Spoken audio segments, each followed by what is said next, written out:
법인은 농지를 살 수 없는 법인입니다. 이런 경우가 가끔 있거든요. 문제를 남겨주시면 답은 저희가 찾겠습니다. 오늘은 농업법인 관련된 이야기를 좀 해보려고 하는데 연초가 되니까 또 문의가 많습니다. 이게 제 생각에는 작년에 이제 실태조사 이런 거 이제 또 하다 보니 이거 주먹구구는 해서는 안 되겠다. 그렇죠. 이제 농업법인을 정식적으로 만들어서 운영을 해야 되겠다. 이런 분들이 이제 많아서 질문이 많아지시는 것 같은데 일단 농업법인에 관심이 증가하는 이유 또 다른 게 좀 있을까요? 자, 이렇게 상담을 하다 보니까 이제 농업인 분들도 있고 비농업인 분들도 계시더라고요. 마치 이제 농업인들 같은 경우에는 이제 각종 지원 사업 이러면서 이제 농업 경영 좀 확대하거나 특히 이제 재배업을 하다가 이제 6차 산업으로 발전해서 뭐 관광농원이라든지 다양한 사업으로 확장하는 농업인 분들이 이거에 대해서 관심이 있어서 농업법인을 한 경우가 있고 또 하나는 이제 비농업인들 같은 경우에는 사실은 농사에 대한 관심도 있지만 농지에 대한 어떤 승계나 농지 관리 측면에서 개인보다는 농업법인을 좀 활용하겠다 해서 이렇게 오는데 뭐 다양한 입장들이 있지 않나 이렇게 생각이 듭니다. 그렇기 때문에 오늘은 농업회사법인 설립을 고민하시는 분들이 가장 많이 헷갈리시는 핵심만 딱 짚어서 정리를 좀 해보겠습니다. 일단 농업회사법인하고 일반 법인의 설립 절차는 좀 비슷하긴 한데 다른 부분이 또 있거든요. 그 부분을 좀 비교를 해서 설명을 해주십시오. 일반적으로 이제 법인 설립이 방식은 기본적으로 동일합니다. 그래서 보통 이제 법인의 기본 사항이라고 하죠. 저희가 보통 본점은 어디로 할 거냐, 임원은 누구로 할 거고, 주주는 누구로 할 거냐 이런 걸 정하시면 그 다음에 이제 정관 작성, 뭐 자본금 증명, 법인 설립 등기, 그 다음에 뭐 사업자 등록, 사업자 통장 개설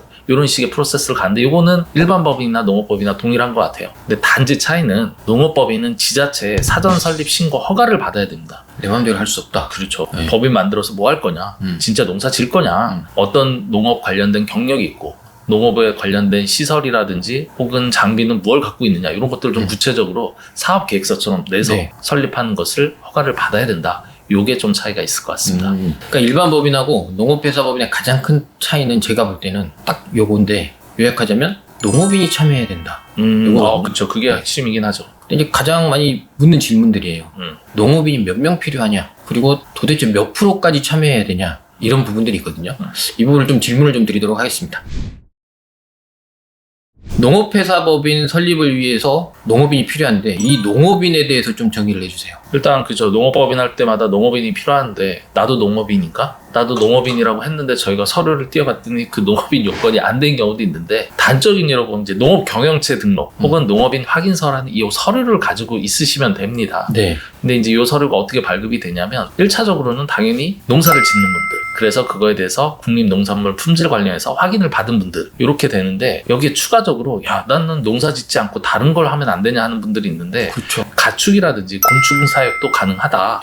요 얘기도 드리고 추가적으로 이제 농업 경영체 말고 농업 확인서 같은 경우에는 농업법인에서 1년 이상 근무한 근로자 물론 이제 대표자와 특수관계자는 제외하고 이런 근로자분들도 받을 수 있다 정도로 이제 안내를 드릴 테니까 이런 요건이 있는지 서류로 확인하시는 게 중요할 것 같아요. 그럼 이제 농업인은 알았는데 농업법인도 하나만 있는 게 아니거든요. 이 농업법인의 종류에 따라서 필요한 농업인 수가 다르다. 이것도 좀 설명해 주세요. 일단 농업인 수는 농업회사법인 그리고 영농조합법인에 따라서 농업회사법인은 1인 이상이면 되고요. 그다음에 영농조합법인은 5인 이상이면 되는 거고 그다음에 부가적으로 농업법인에서 어떤 지원 사업을 받을 때 심사를 하잖아요. 심사를 할 때 이 농업법인에 참여된 농업인이 많으면 가점을 받고 좋을 수 있기 때문에 농업회사법인도 상황에 따라서는 농업인의 숫자를 한 명이 아니고 그 이상 많이 참여시키기도 한다 정도 이해하면 좋을 것 같아요.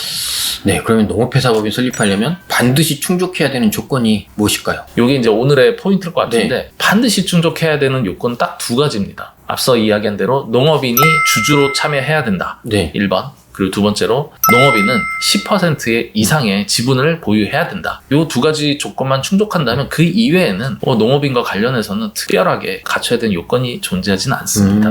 그렇군요. 그러면 농업회사법인 이제 주주 구성은 알았는데 대표자가 있어야 되잖아요. 그렇죠. 뭔가 단체를 만들었으니까. 근데 대표는 농업인이 아니어도 됩니까? 라는 질문이 있거든요. 이 질문이 상당히 많은데 저희가 이걸 이야기해서는 이렇게 이해하시면 될 것 같아요. 삼성전자의 주식을 보유하고 있으면 주주라고 하죠. 그리고 삼성전자에서 근무를 하면 직원이고 뭐 임원이면 임직원이 되겠죠. 네네. 근데 주주와 직원은 엄연하게 다릅니다. 주식이 있지만 근로를 안 하는 사람도 있고요. 반대의 상황도 있을 텐데 제가 아까 앞서 말씀드릴 때 농업회사법인의 설립 요건 중에서 갖춰야 되는 필수 두 가지는 뭐라고요? 주주 10%. 그렇죠. 그렇기 때문에 대표자는 농업인이 아니어도 됩니다. 아, 그래요? 그렇죠. 그런데 사람들이 농업인은 당연히 농업법인을 대표해야지 이렇게 인식을 하는데 그건 필수 요건이 아니고 선택사항이다 라고 네. 이렇게 이해하시면 좋을 것 같아요. 알겠습니다. 그러면 이제 마지막 질문인데, 근데 농지를 살려면 요건이 또 필요하다고 하더라고요. 이걸 다 갖추고 대표도 이제 다 선정했는데 알고 봤더니 이 법인은 농지를 살 수 없는 법인입니다. 이런 경우가 가끔 있거든요. 그렇죠. 어떤 요건을 안 지켰는지 그걸 좀 설명해 주세요.